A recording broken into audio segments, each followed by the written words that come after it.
Бастың өзі беру тәртібі бар. Басты әкелгенде артымен әкелмейді, басты тұмсығымен әкеледі. Ана басты төртке бөліну керек, мына төрт құбыласы тең болса, төрт құбыласы тең болсын дегені.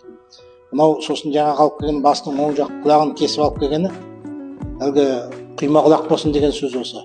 Сосын осында әкеліп қойысымен басқа бата сұрайды енді. Сосын жаңағы бастың оң жақ ұртын, мынау оң жақ ұртын, осы ең несі оң жақ ұртын осылай кеседі да, осы үйдің табағына қалдырады. Бұл ырымы осы үйде қалсын деген.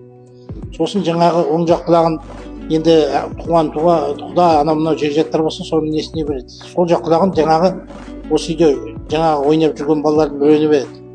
Осы несі. Сосын жаңағы екі көзін осы үйдің ең үлкені, жаңағы осы әулеттің үлкені жаңағы неге бас көз болып жүретін сол адамға береді. Тілін жаңағы таңдайын тақылдап жүрген келін жеңгелерге береді. Сосын болғаннан кейін басты бұзу рәсімдеуі бар. Ол мына көздің алдында тұрған шығыршықтан бастайсың, ақырын көтеріп қаласың, сосын шығыршық кетеді. Алып тастайсың да жаңағы несін етіп көзді алып шығасың. Көзді алып шыққаннан көздің ішінде қарасын алып шығасың, қарасын алып шығасың, көздің несін, көз майлы болады. Сондықтан бұл жақсы қасиетті тағамдар қатарына жатқаннан кейін жас балаларға бұның басты көбінесе ұстатпаған. Не біз талбай айтып, әкең өледі, анау өледі. Бастың артында екі шығыршығы болады. Жаңа екі құлақтың түбінде. Сол екі шығыршықты алып тастайсың.